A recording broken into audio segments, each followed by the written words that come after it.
വിശുദ്ധവാരം ചൊവ്വ. യോഹന്നാൻ്റെ സുവിശേഷത്തിൽ നിന്നുള്ള വായന. ഇന്നത്തെ സുവിശേഷത്തിൽ 2 വാക്കുകളാണ് യേശുനാഥൻ 2 ശിഷ്യന്മാരുടെ പ്രവൃത്തികളെ സൂചിപ്പിക്കുവാൻ പറഞ്ഞിട്ടുള്ളത്. ഒന്നാമത്തേത് പരദീദോമി എന്ന ഗ്രീക്ക് വാക്ക്. ഇതിനർത്ഥം ഒറ്റിക്കൊടുക്കുക, ഉപേക്ഷിക്കുക എന്നൊക്കെയാണ്. രണ്ടാമത്തേത് അർണേയോമായി, തള്ളിപ്പറയുക, നിരസിക്കുക എന്നൊക്കെയാണ് അർത്ഥം. ഒന്നാമത്തെ ശിഷ്യനെ പറ്റി പറയുമ്പോൾ കർത്താവ് പറയുന്ന പരദീദോമി എന്ന ഗ്രീക്ക് വാക്കിൻ്റെ ഒറ്റിക്കൊടുക്കുക എന്നതിനേക്കാൾ ഉപേക്ഷിക്കുക എന്ന അർത്ഥമായിരിക്കാം കർത്താവിനെ കൂടുതൽ വേദനിപ്പിച്ചിട്ടുണ്ടാവുക. 3 വർഷത്തോളം കൂടെ നടത്തിയിട്ടും തന്നെ മനസ്സിലാക്കാതെ ഉപേക്ഷിച്ചു കളഞ്ഞല്ലോ എന്നുള്ള വേദന.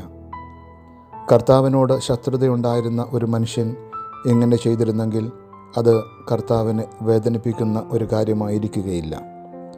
എന്നാൽ സ്വന്തം കൈകൊണ്ട് അപ്പക്കഷ്ണം നൽകിയ, കൂടെ നടത്തി സ്നേഹിച്ച ഒരുവൻ തന്നെ ഉപേക്ഷിച്ചു കളഞ്ഞപ്പോൾ കർത്താവിൻ്റെ ഹൃദയം പിളർന്നിട്ടുണ്ടാവും.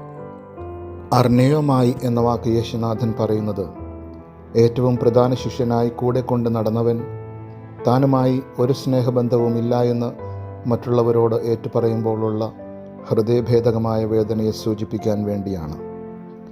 കാരണം താൻ ആദ്യമായി വിളിച്ച ശിഷ്യന്മാരുടെ കൂട്ടത്തിൽ തിരഞ്ഞെടുത്തവനായിരുന്നു പത്രോസ്.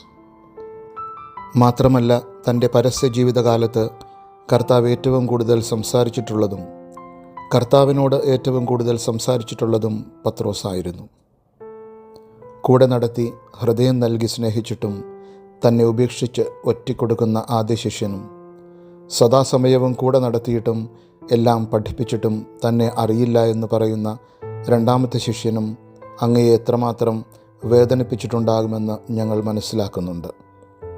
ചിലപ്പോഴൊക്കെ ഞങ്ങളും ഈ ശിഷ്യന്മാരെ പോലെ ആയിത്തീരാറുണ്ടെന്ന് ഞങ്ങൾ തിരിച്ചറിയുകയും അതുമൂലം വേദനിക്കുകയും ചെയ്യുന്നു. അങ്ങനെയുള്ള അവസരങ്ങളെ പ്രതി ഈശോയെ ഞങ്ങളോട് ക്ഷമിക്കണമേ. സ്നേഹസ്വരൂപനായ യേശുനാഥ, ജീവിതത്തിൽ ആത്മാർത്ഥമായി സ്നേഹിക്കുന്ന ബന്ധങ്ങൾ ഞങ്ങൾക്കുമുണ്ട്.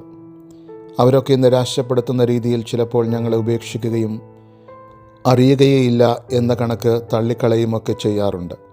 അങ്ങനെയുള്ള അവസരങ്ങളിൽ അങ്ങയെ കണ്ട് പഠിക്കുവാനും അവരോടൊക്കെ ക്ഷമയോടുകൂടെ പെരുമാറുവാനും അവർക്ക് വേണ്ടി പ്രാർത്ഥിക്കുവാനും ഞങ്ങളെ അനുഗ്രഹിക്കണമേ. സർവശക്തനായ ദൈവം, പിതാവും പുത്രനും പരിശുദ്ധാത്മാവും നമ്മെ അനുഗ്രഹിക്കുമാറാകട്ടെ. ആമേൻ.